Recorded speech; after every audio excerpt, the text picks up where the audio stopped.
Hello everyone.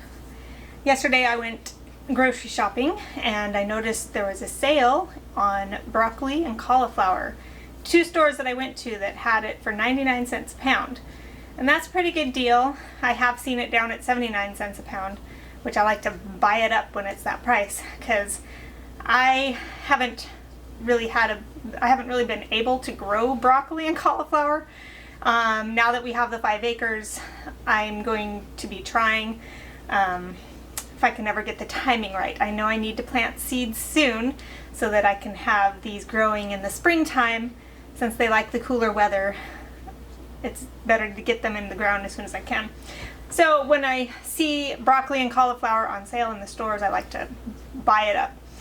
And I only just started actually preserving the cauliflower and broccoli that I get at the store.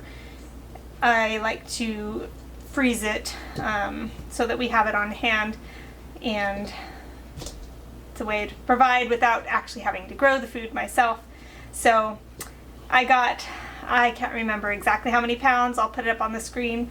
I think around 11 pounds each of broccoli and cauliflower. So what I did is I just washed all the broccoli and all the cauliflower, and I also got some green beans. They were on sale as well, so I got some of those as well.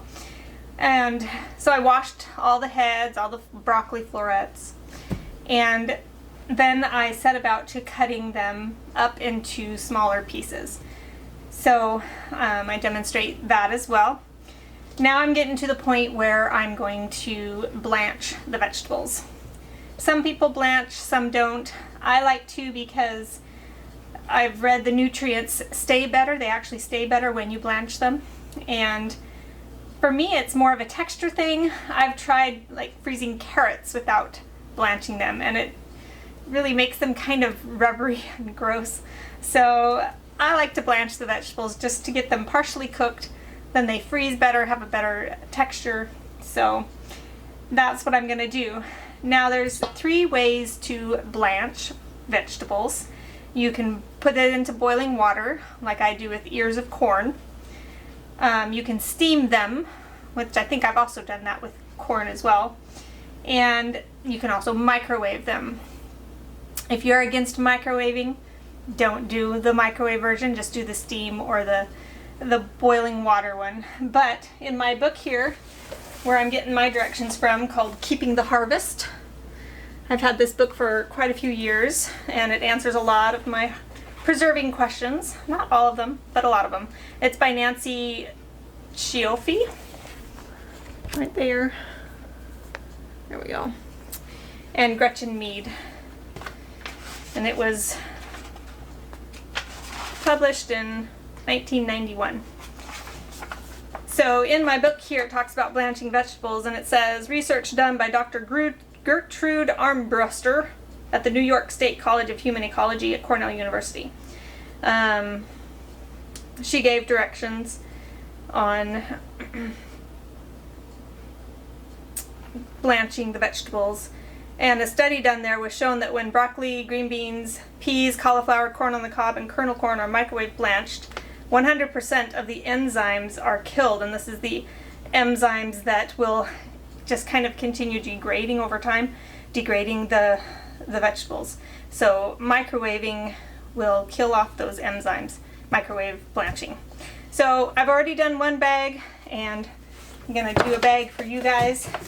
You can do them in baggie or quart size freezer bags, and you just kind of fold it down about 1 inch, and then you just fill it up with pieces of cauliflower. Now for microwave blanching, they suggest cutting them into 1.5 inch size pieces. So I just kind of cut up the broccoli or the cauliflower into smaller florets. So I'm just gonna fill this up, kind of shake it down so they settle.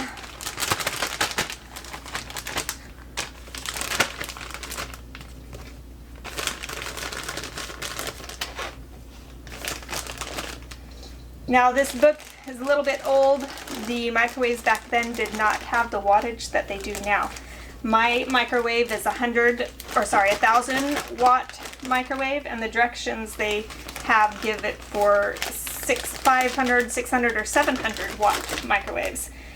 So for a bag this size, they recommend for a 600 to 700 watt microwave to blanch it for 6 to 7 minutes.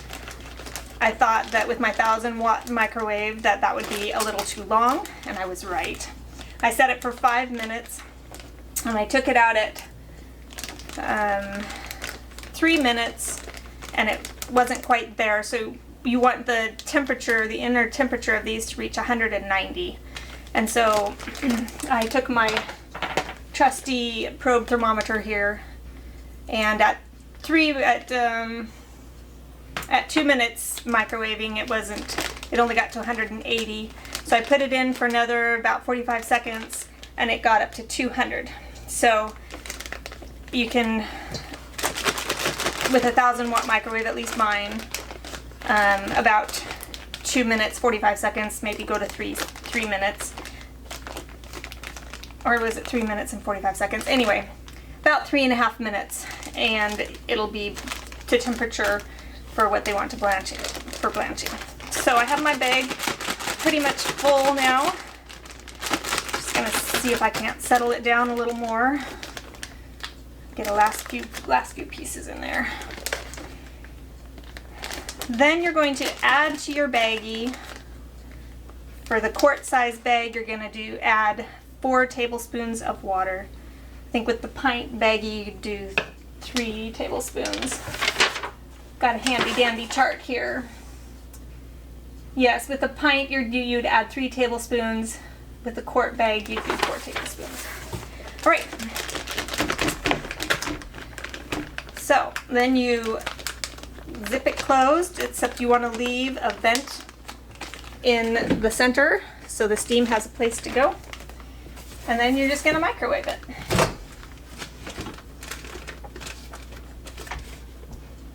And you only want to do one bag at a time in the microwave. So here we go. Time cook. Oops. That's from the last time. Okay. And that should do it to temp. Okay, we're just about done. Stop it a little early so we don't have to hear the microwave beep. Okay, I'm just going to stick the probe in here into one of the pieces. And you can see climbing up there well past. Yep, well past. Could probably even do it for a little bit less time. Okay, now the next thing you need to do is you make this watertight, and then you need to stick it into ice water to stop that cooking process. So I am actually out of ice because we made some ice cream as a science experiment for astronomy, learning about the cold, cold planet of Neptune. So I'm just going to keep running cold water from the tap into the bowl as it starts to get warm. But we want to get the vegetables to being at the point of cool and not hot.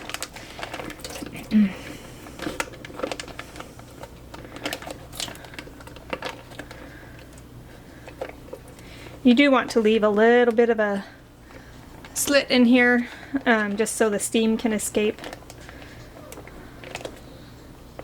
from the vegetables.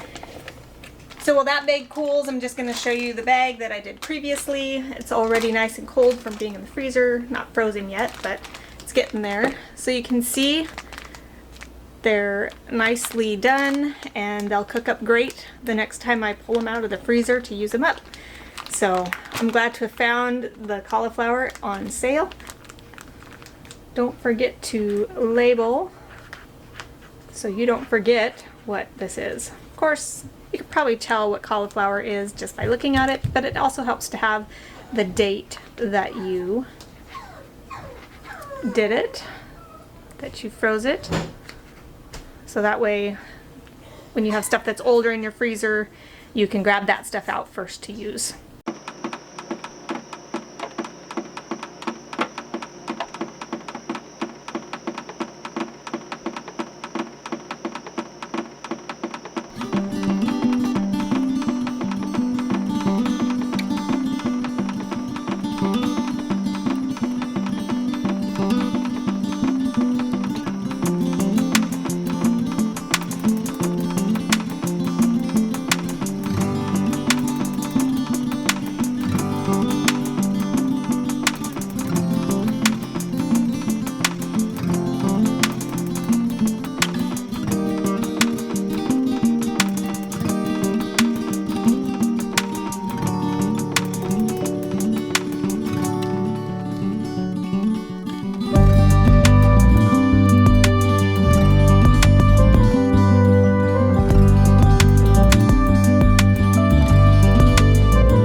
So there you go.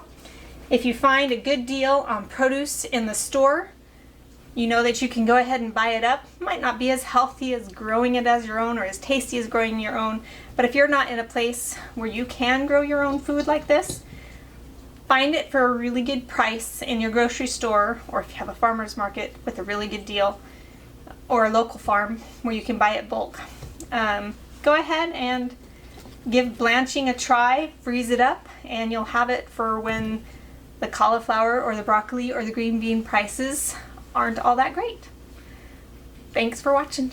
Be sure to like and subscribe and join us back here for more fun and learning at Wild Woodland Lavender Farm.